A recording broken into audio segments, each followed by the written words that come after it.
कधी पण लक्षात ठेवायचं आपलं हे काम बोललं पाहिजे। जसं सुपाऱ्यांच्या वेऱ्यांच्या डिशचं मार्केटिंग आम्ही सक्सेसफुल झालं कसं ते तुम्हाला मी आता पुन्हा एकदा सांगतो। मिसळीची क्वांटिटी आम्ही डायरेक्ट वाढवली बघा। ही बघा आता हे मी तुम्हाला उदाहरण म्हणून दाखवायला आणलेले आहे। बाकी ह्याच्यापेक्षा अजून आता हे सॅम्पल पीस आहे, बाकी आलेले पीस अजून ह्याच्यापेक्षा बेफाड आहेत एकदम मस्त। तर आम्ही आयडिया कशी केली मी पुन्हा एकदा सांगतो। क्वांटिटी अचानक वाढवली, मार्केटिंगचा व्हिडिओ आहे, व्यवस्थित नोट करून घ्या। कुठेही पब्लिश मी केलं नाही की मी क्वांटिटी वाढवतोय। मी फक्त एवढंच बोललो की सुपाऱ्याच्या वेऱ्यांच्या डिशमध्ये आम्ही मिसळ लॉन्च करतोय, ज्यांना खायची आहे त्यांनी नक्की लाभ घ्यावा। आणि ग्राहकांना अचानक क्वांटिटी एवढी वाढवली की ग्राहक अचंबित झाले, अक्षरशः अचंबित झाले आम्हाला आता। आणि जे आमच्याकडे आता मिसळ खाऊन गेलेले आहेत तुम्ही त्यांना नक्की विचारा की पहिल्यापेक्षा क्वांटिटी किती आहे। मी हे तुम्हाला सारखं व्हिडिओ मार्फत का करतोय, एक म्हणजे माझ्यावर मार्केटिंग करतोय आणि दोन नंबर म्हणजे ग्राहक इथे येऊन बघतील पण अरे यार एवढी क्वांटिटी म्हणजे काय वाढवलेली आहे।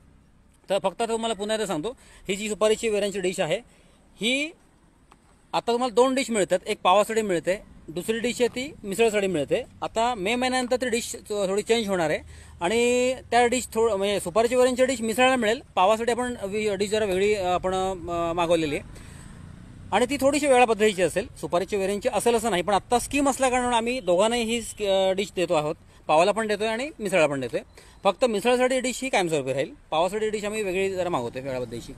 तर सांगायचा उद्देश असा की ह्या स्कीमचा ज्यांना लाभ घ्यायचा आहे ते लाभ घेऊ शकतात असं मी आधीच्या व्हिडिओमध्ये बोललेलो आहे। आणि हीच गोष्ट मी जे मिसळ खायला आलेले लोक आहेत त्यांना बोललो होतो आणि त्यांनी एवढं माझं मार्केटिंग केलं की सगळीकडे सांगत ते त्यांनी सांगितलंच की अरे क्वांटिटी भरपूर आहे, क्वांटिटी भरपूर आहे। लक्षात ठेवायची जगात क्वांटिटीला फार महत्त्व आहे। आणि जेव्हा तुम्ही कुठलीही गोष्ट नवीन लॉन्च करता, फक्त मी तुम्हाला बोलल्याप्रमाणे कुठलीही गोष्ट मी आधी लीक केली नव्हती ना फेसबुक, इंस्टाग्राम, व्हॉट्सअपला की आम्ही क्वांटिटी वाढवतोय, सुपारीच्या वेऱ्यांची डिश लॉन्च करतोय, एवढंच मी हे केलं। एक दोन व्हिडिओ टाकले आणि मी बोललो होतो की 3-4-5 व्हिडिओ मी टाकेन, बाकी सगळे व्हिडिओ जे आहेत ते आमचे मिसळप्रेमी किंवा आमचं मार्केटिंग मिसळप्रेमी करतील आम्हाला आमचं। आणि मला पाहिजे होतं तसंच मार्केटिंग झालं। लोकांना आल्यानंतर मी एकदम आनंदाचा धक्का दिला की क्वांटिटी एवढी वाढवली की बास पोट भरलं आमचं। पोट भरलं म्हणजे काही जण मिसळ ती पूर्ण गेलीच नाही, आता टाकले सगळे टाकले नाही सगळ्यांनी, पण 100 मधले मगाशी बोलल्याप्रमाणे 75 ते 80 लोक आम्हाला नक्की म्हणाले ऋषेश मिसळची क्वांटिटी भरपूर आहे आणि मिसळची क्वांटिटी वाढवणं ही माझी डोक्यातली आयडिया होती जी पूर्ण सक्सेसफुल झाली।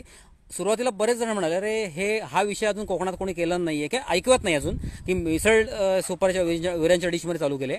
बाकी गोष्टी बऱ्याच ठिकाणी होतात, काय असेल पण चालू, काय आयडिया नाही, पण असं काय जास्त ऐकवत नाही आहे। तर ते सक्सेसफुल होईल का म्हटलं थांबा, माझ्यावर विश्वास ठेवा तुम्ही।